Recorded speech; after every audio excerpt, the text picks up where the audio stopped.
Mombasa bound with some of the native members of our expedition to replenish supplies and equipment, then back to the wilderness to visit some of the primitive tribes of Africa, the jungle warriors. Burning coal and steam power us to a little segment of civilization in this land of the fang and claw and savage man. This land of trees, brush, grass, of mountains and plains, where Martin Johnson will soon write a pictorial history of the primitive man with his camera, the camera that's seen so much of the wild, unexplored regions of the earth. We pass the crude straw huts of the simple natives that live and die on the great plains of Africa. Mombasa, the first city we've seen in a long time. Most of our boys have never seen a railroad station, have never been in a city. They know only the jungles and plains. Osa and Martin Johnson, the celebrated heads of our expedition, justly famous, world-renowned, makers of jungle history with a rifle and camera. Unloading, each carries his share of the burden. Martin watches the proceedings carefully. Every crate is important. Nothing must be lost or misplaced. Our boys are well-trained, responsible, dependable. All know their jobs. An expedition into the jungles requires large quantities of equipment and supplies, food, medicine, guns, ammunition, clothing, tools. All this and more is needed to survive in the wilderness that takes much but gives little in return. Our first look at a real city in months and months. Smooth paved roads, buildings, electric lights, stores. But our visit will be a short one, a prelude to adventure. After a visit to the leading safari outfitter here, our boys take over. In typical native style, they place the heavy crates on their heads, carry them to waiting station wagons. Tall, erect, almost soldierly, they march with their burdens, set their own rhythm as they beat the wooden boxes with short sticks. Manpower so necessary to help us endure the rigors of the jungle. Strong, stalwart men that buttress our expedition. Courageous men marching off to perilous adventure.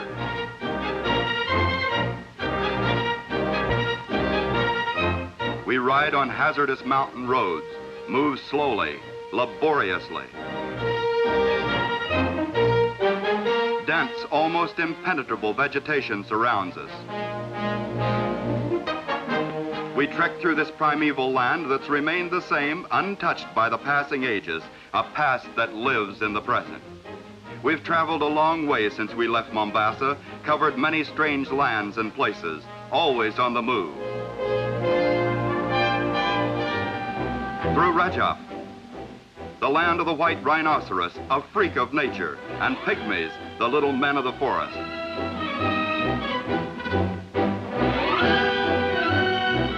On we go. Nairobi, land of Simba, lion.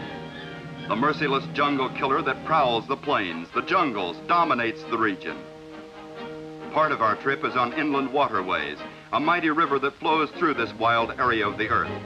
Every knot takes us farther away from civilization, deeper into the primitive. In spite of the burning sun and humidity, Osa's in good humor. Nothing ever seems to shake her calm. She's always happy over a hot stove. Her greatest delight is the pleasure we get from eating the dishes prepared by her skilled hands. Suddenly, food is forgotten. Hippos on the river, not very far from us. Tons of giant beasts that can give us plenty of trouble. They look us over curiously. We keep our fingers crossed as we sail past them. We're not anxious for an encounter at this stage of our journey. Huge crocodiles, part of the scenery. After a night's sleep in her net-covered bed, Osa dresses for the day. Stinging, blood-sucking insects infest this region. Wasps, gnats, tsetse flies, tiny flying killers whose bite is often deadly. The riverbank is alive with vicious crocodiles. Osa wants a picture of them at close range. And what pictures? The pitiless killers in their natural habitat, jaws like steel traps, lined with myriads of teeth of needle-point sharpness. One snap cuts a man in half. Into the river to seek their prey, lay in wait for some unfortunate, unsuspecting animal that comes down for a drink. Protected by netting, Osa gets her pictures of the crocodile. The air is filled with flying insects trying to get in a sting or bite. And some of them do, in spite of her precautions.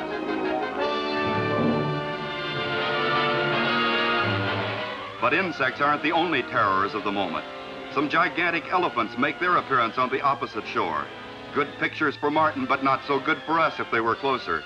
The elephant's a most formidable foe. Difficult to shoot, vitally, the chances of only wounding him are great, and a wounded elephant is something to be reckoned with.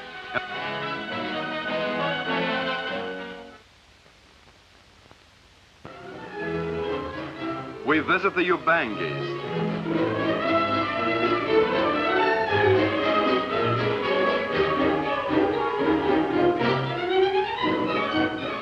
The head woman, an elder of the tribe. She starts her mystic chant to ward off the evil spirits that plague the tribe, bring pestilence and death to them, kill their men, women, children. Spirits that cause starvation, that bring the prowling man-eaters to raid their villages, or warriors from beyond the mountains to rob and slay them. Demons that cause their babies to die, make them drown in the river, or be eaten by the insidious crocodiles that infest it. A phantasm of fear that hangs like a cloud over their people. They chant a song ages old to drive it away. They sing with grotesque, saucer-like lips, distended from infancy with wooden discs of increasing size as they grow into womanhood. To make them so ugly that no other tribe will raid their village and take them as wives, which often happened before the women were intentionally deformed. Lake Chad in the Belgian Congo is the home of the Ubangis, an extremely primitive and backward people. A peaceful tribe without any special skills or arts, poor hunters, nomads that plant no crops. For their subsistence, they depend on the higher natives, other tribes. From them, they buy food with money earned by doing odd jobs for the local government.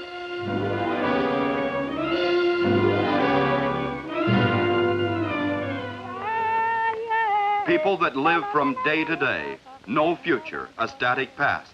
People that haven't changed in thousands of years. Weird strains issue forth from a primitive stringed instrument, strings made from reeds that grow in the jungle swamps. Its eerie tune helps to keep the evil that surrounds them at bay, builds an invisible wall to keep it out of their villages, their lives. All think alike, all believe in the same things. The women chant with babies in their arms. The elder sets the strange tempo. The ritual fills them with a feeling of hope and courage to face the future. Gives them new strength, determination, a stronger will to live.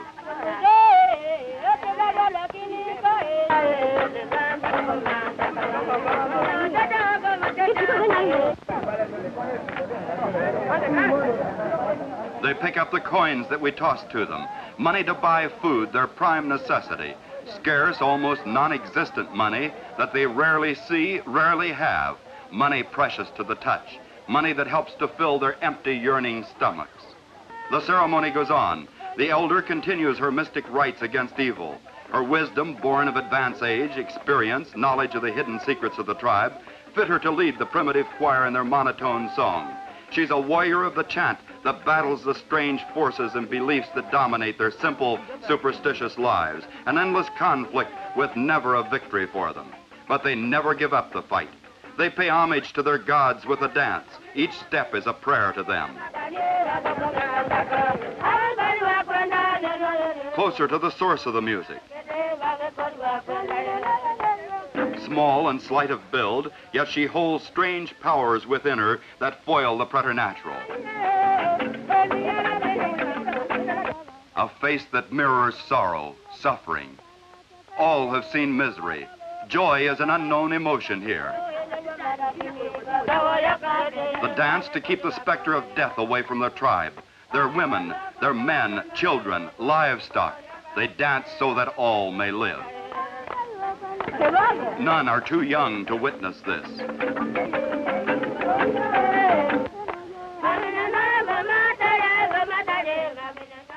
Singing, clapping, they're carried away by the import of the ceremony. Freedom from Simba, the prowling killer. Freedom from the slinking leopard, whose sharp fangs have robbed so many of them of their lives. Freedom from the venomous snake that brings sudden death with its sting. Freedom from terror.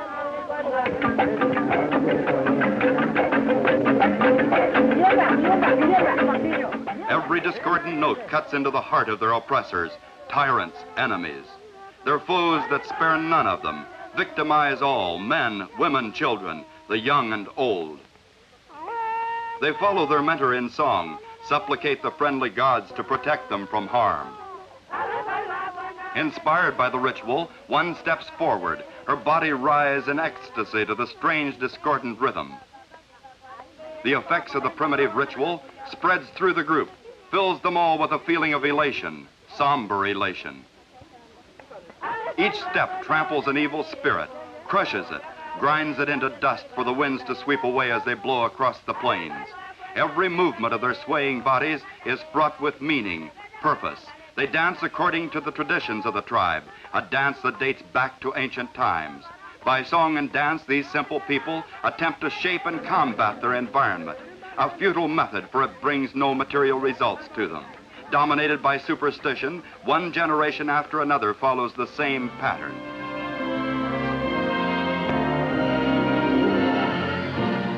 Martin's out to get some more pictures of one of the biggest and heaviest animals in the world, the hippopotamus.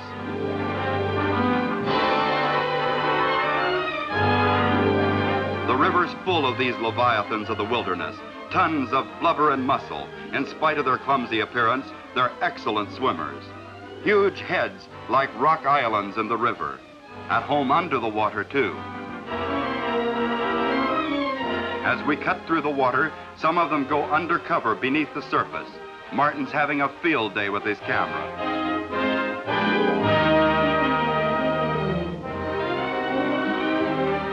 They churn the water into foam as their huge bodies cut through it.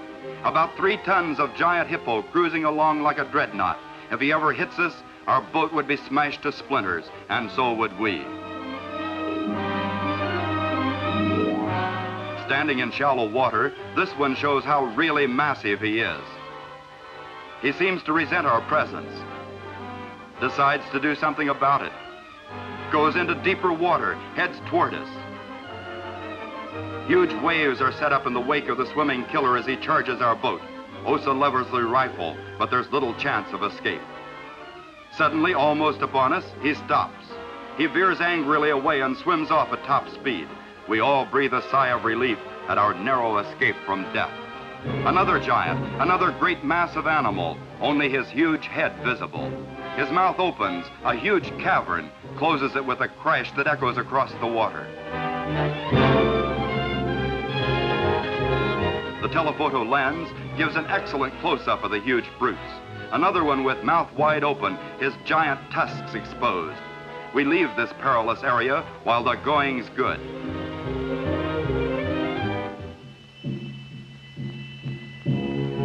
We meet the Nitsi tribe, stalwart warriors, expert hunters of the jungle beasts. They stare at Martin's camera with eyes that have never seen a machine of this kind before. They're about to begin the ceremony of the hunt, a ritual to invoke their mungus, their gods, for protection and victory over the man-eaters of the jungles. Before they start, the hunters pose for Martin, strong, well-proportioned men of the jungles. Their faces radiate strength, courage, determination, strong will. The warriors that defend their tribe against the ravages of the prowling marauders, the raids of other warlike people. The Kabbalah begins. Others rise and take part in the beating of the drums, then lower themselves to the ground behind the drums. Every beat of the drums is a pagan prayer to their gods. A musical message to them that flies through space into the great unknown. A peculiar rhythm that reaches the dark world of the supernatural, begging for strength and courage.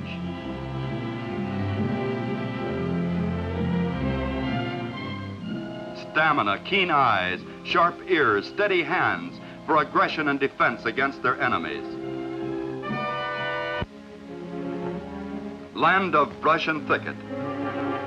The going's rough and tough. The terrain's not for walking. A huge, wild, man-like animal, an ape, watches us.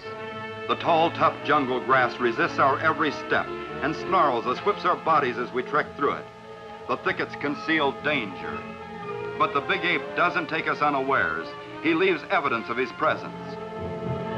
Heart of palm, favorite food of the Herculean beasts. Only half-eaten, the ape must be close by. A large hairy hand that grips the vine so tightly with killing strength.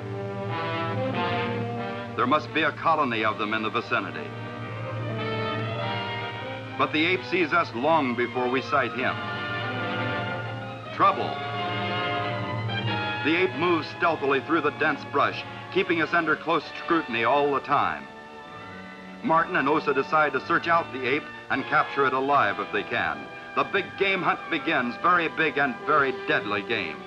The great ape's young is here too, closely followed by his father and mother. The vines of the banyan tree support his tremendous weight. He vents his anger on some fallen branches. The monstrous brute pounds his chest in rage, screams his defiance, fearful sounds that penetrate the jungles for miles around. Up a vine of the banyan tree for a better vantage point. But this one stands his ground for a while. Suddenly a fight breaks out between two titanic anthropoids. With their long, strong arms, they try to crush, strangle each other. Locked in a terrible embrace of death, they whirl around, each trying to finish the fight quickly. The very earth rocks with the vicious contest. They fight on, while another giant watches them. The battle rages. Heavy blows are struck on both sides. Sharp fangs are brought into play. Crushing forces are unleashed. They scream in fury in the terrible give and take of the fight, each absorbing blows that would kill instantly a man. Their struggles bring them close to the trees. The vanquished ape escapes up the vine. The victor runs off into the jungles to nurse his wounds, recoup his spent strength. Deep into the dense wilderness, followed by another killer that takes advantage of his weakened condition. The little one loses his parents in the melee, finds himself alone for the first time. Lost, he walks aimlessly about, feeling very insecure. Back to the thickets. Martin, close behind, directs his boys in the search. A baby ape is a rare prize. He's spotted.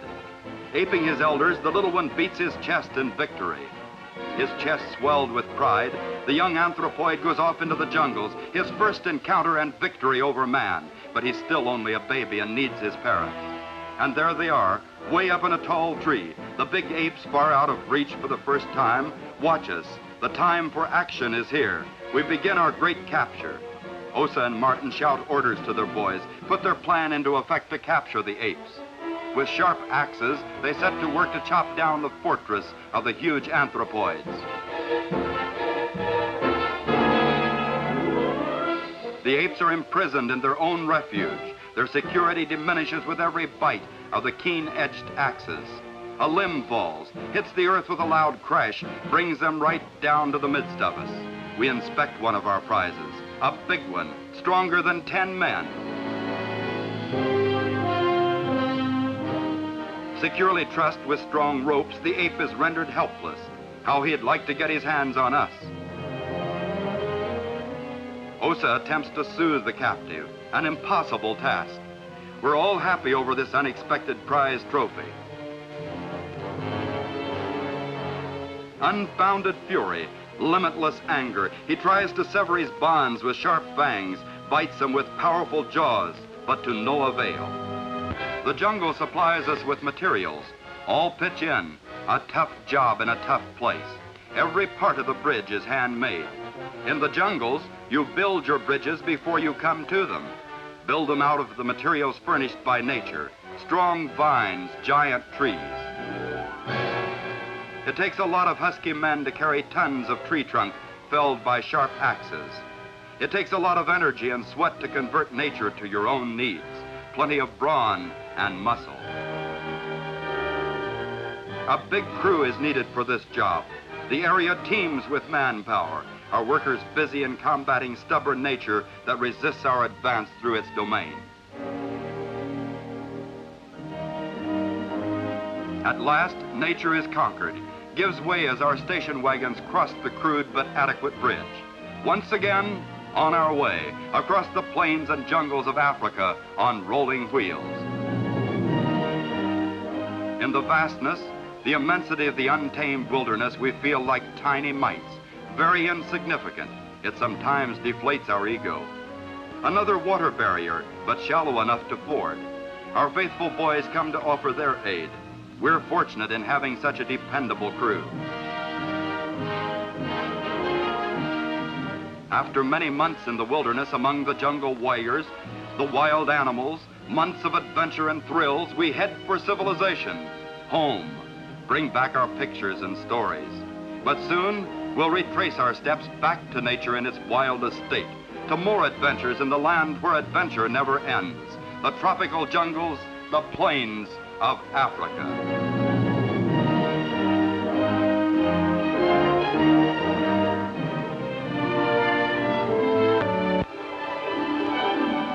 A peaceful section of the African wilderness where we settle down for a while. A place of tranquility and beauty that holds us under its spell. The natives tend their herds, domesticated animals that supply them with food and drink. It seems almost impossible that violence and death is a reality here. Far more real than this idyllic setting. The crane takes life easy in the marsh. Plenty of food, sunshine, freedom, not a care in the world.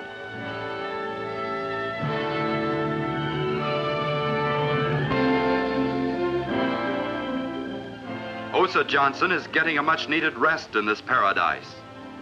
Chickens just like home and then some. We share this land with the birds, hospitable creatures that bid us welcome in their own language.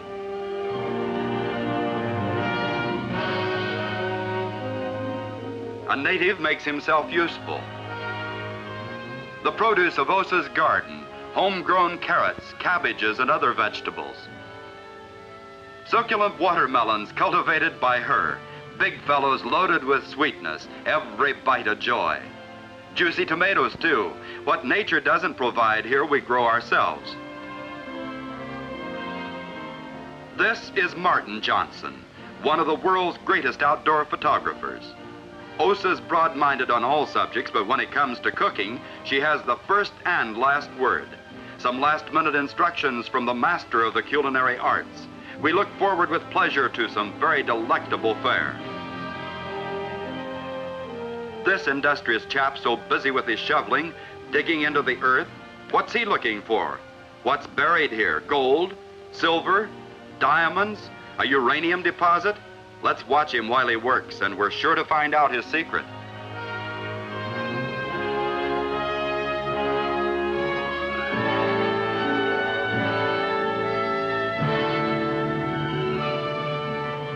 Success. Patience is rewarded. A small sack. What does it contain? What hidden, untold wonder? What rare treasure? What is it that can drive a man to work so hard under the hot tropical sun that bakes him crisp, that bathes him in his own sweat? Ah, he unties the precious bundle. Soon its mysterious contents will be revealed. Just another knot or two to be untangled, and we'll have the answer. An African fowl, buried in the earth for seasoning purposes. Truly a delicacy well worth the sweat of a man's brow to obtain. Carefully he plucks the feathers off the tasty bird. Tonight we dine on royal fare.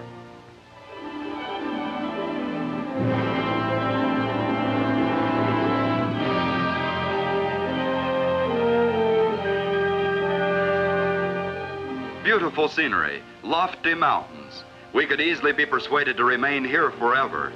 Wildflowers growing by the millions in this Garden of Eden.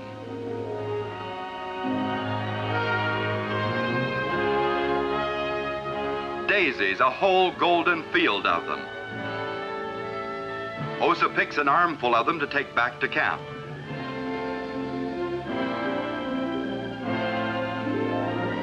Trees, ponds, nature untamed, untouched by civilization, human motives, undisturbed for eons. Our boys bring in fresh supplies. To exist in the jungles, many things are needed from the outside world. The flora abounds, sprouting from the bosom of Mother Earth.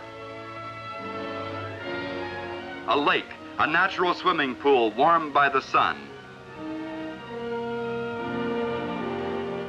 A body of water that's been here for thousands of years, long before even prehistoric man trod the earth. A witness of the passing ages, the flow of history, spectator of time in motion, part of the great wilderness that remains on our globe, in a continual state of evolution, shaped by flowing time, the winds, the rains, growing and shrinking under the impact of the passing ages.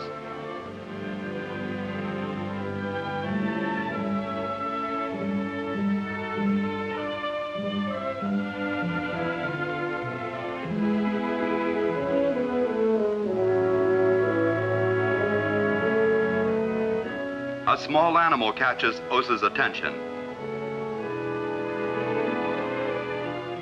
It runs off as her binoculars focus on it. She takes in, absorbs the picturesque scenery, the tall trees, woods, pristine nature. Osa has spent most of her life in the wilderness, but she never loses her zeal, her interest. Nature is always new, fresh, different, fraught with wonders, thrills, new experiences, exciting adventures. An ebullient stream races through the jungles, washing its banks, spraying the soil, an incessant flow always in motion. Water with the power to wear its way through the earth, cut through rock as hard as steel. Osa is here with rod and reel and hooked line. The little monkeys watch with interest. Amusing little fellows, their antics are always good for a laugh, but at times they get out of hand and have to be chased off. The chatter and din of these little imps threaten to scare the fish away, but Osa has to put up with them, make the best of it.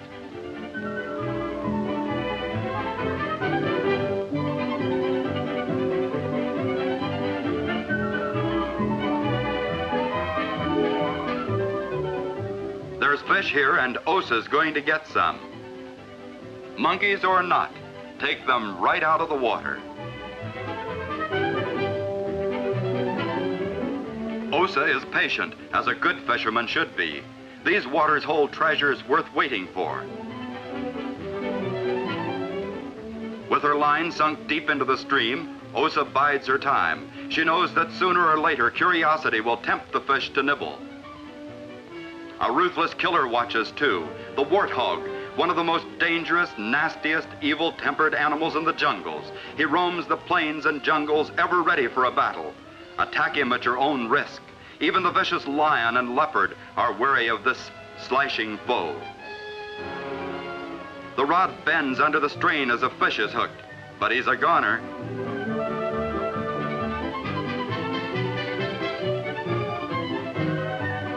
A beauty, a big fat one. Next stop, the sizzling frying pan and a bath in hot butter sauce. Suddenly Osa slips. A crocodile, scared off. Thank heaven. Moving day. We've been here long enough. Now it's back to work. Martin's got to get his pictures. He little suspects what pictures. First he catches some giant hippos with his ever-alert lens. There's not much that he misses, but it would be rather difficult to miss anything as large as a hippopotamus. Into the river for a cooling swim, showing off to their audience. No sign of stage fright. The river is their stage. We watch them from a comfortable distance. On the surface or under the water, it makes little difference to them. A combination of dreadnought and submarine, versatile swimmers.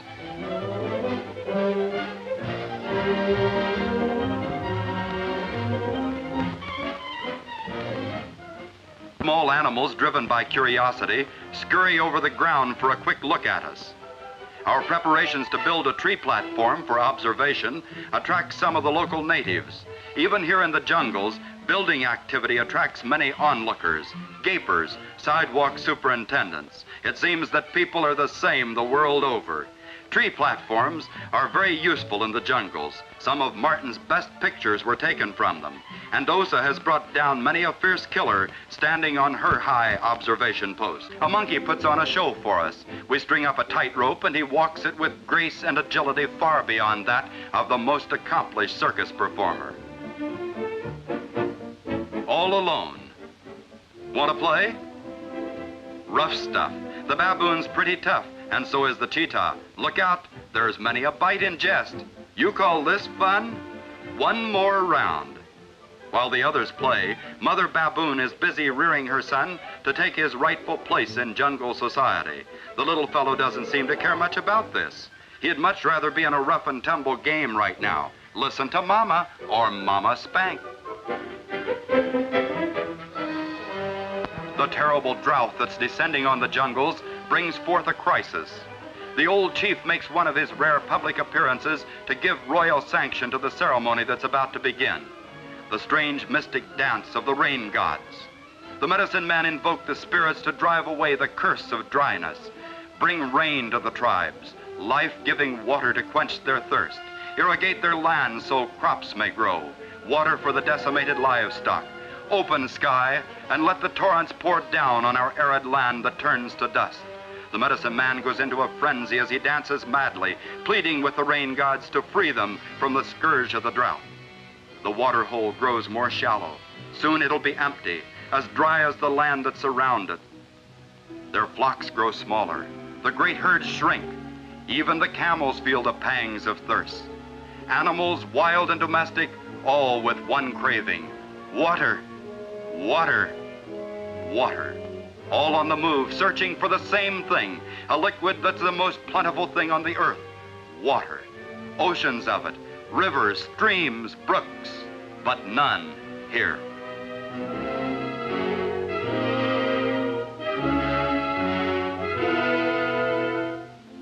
The little they have dwindles, fast disappears. The direction they take, does it matter? Where can they go? Where to turn?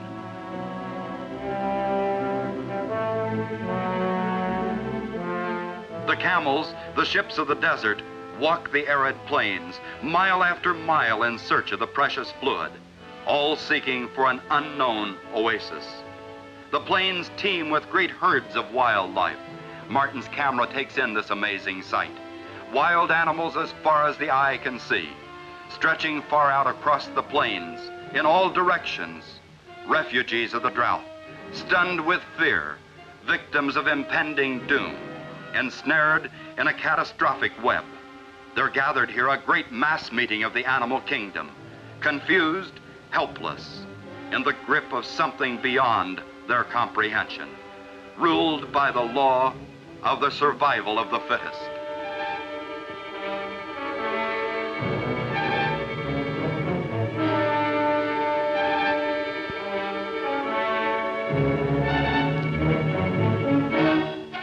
Suddenly the wildebeest go into action, stampede across the veldt.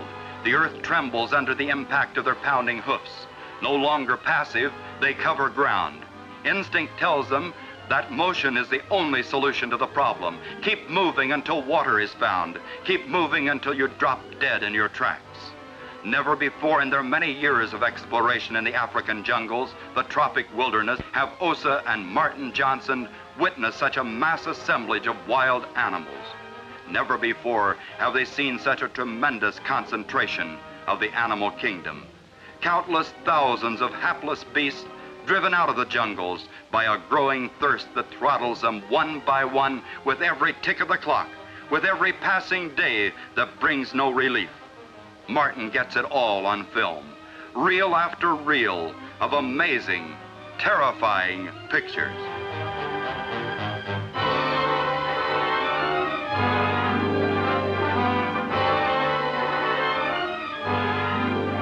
Martin uses the slow motion camera to catch the grace and agility of gazelles in motion, running with their characteristic leap. Beautiful, fleet-footed animals, gentle and timid, they depend on speed for self-protection, but to little avail in their present plight. They too are caught in the drought. Yes, they too must seek water lest they become an extinct species.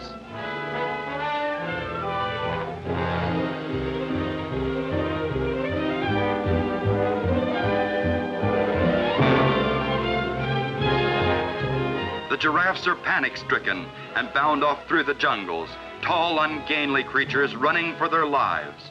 Whole families, the young and old, on the run, resting when their energy is spent.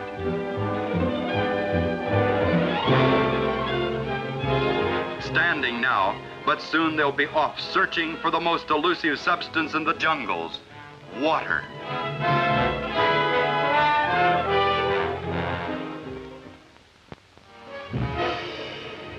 Every tribe in the jungle prepares for the ceremony of the rain dance. All are afflicted by the terrible blight. Their only way of fighting this thing, an appeal to the supernatural. Ruled by superstition, they put their hopes, faith, in the incantations of the medicine man. The dance is wild and impassioned, the tempo savage. It beats its way through the entire tribe, gives them courage, hope, faith that rain will soon fall and wash away their misery.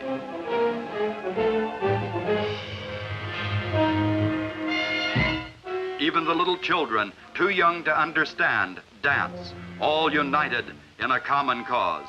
Across the length and breadth of the plains, jungles, every tribe dances, beats out on the drums a prayer to the rain gods for water, water that doesn't fall. Osa and Martin Johnson, here in the midst of this great crisis, waste no time in preparing to cover the area, to make a living photographic record of this catastrophe that affects the flora, fauna, human beings so drastically. They quickly take to the air with loaded cameras, fly high above to photograph the great drama that's being enacted below. Nature against man and animal, nature withholding her beneficence. Even the fearless lions, the king of the beasts, are transformed into cowards, terrified by the awful dry spell that's descended on their domain. The powerful wildebeests find themselves as helpless as the most timid animal in the jungles. We circle over the grim tragedy below, cameras grinding away. A huge herd of zebras, thousands of them running across the plains. A great exodus of frightened animals fleeing in terror from their stricken land in search of another place to live. Animals that have been here generation after generation, now suddenly uprooted violently by a whim of nature, forced to become nomads, forced to search for water. Water always so plentiful, but now so very scarce, so non-existent. On they go, berserk, dashing madly across the arid, merciless sun-baked veld. On they go with parched tongues, seeking the relief of cool water coursing down their tortured gullets. A loping herd of giraffes follows the zebras in their flight as they flee the bone-dry area. A grotesque sight that adds to the nightmarish effect of the awesome events. Every living thing is affected. None are spared. All share a common fate.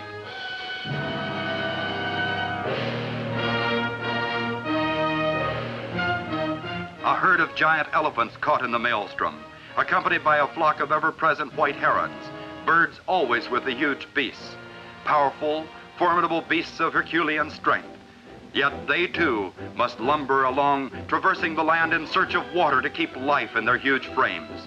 These titans of the jungles that can hold their own, take anything in their stride, victims of a freak of nature. Mountains and forests can't stop them. No obstacle is too great to overcome, no barrier too difficult to surmount. Fearsome beasts that command the respect of the wilderness, the big game hunter, the native tribes, heavy brutes that rock the earth with every step, yet helpless now, confused by this sudden change in their way of life. Osa and Martin fly over this vast tract of arid land, barren earth that can support no life, mile after mile of desolation. A monotonous stretch of terrain unbroken by a river, stream, brook. Not even a water hole in sight. We keep flying. There must be water ahead.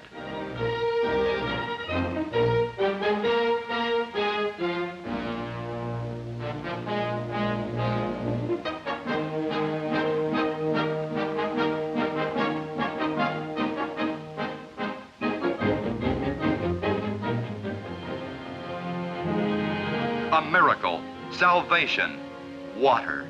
After hundreds of miles of searching, water.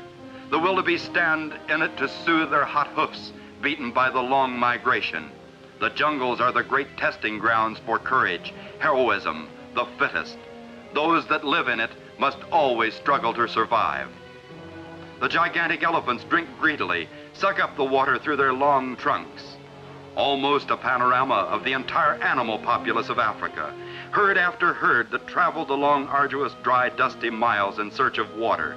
Many fell by the wayside and provided food for the oncoming beasts of prey. Here were the survivors, the fittest, tough, strong animals that grappled with nature and came out on top victorious. Living creatures that could stand the strain of privation. Mute heroes. Our pictures will sing their praises.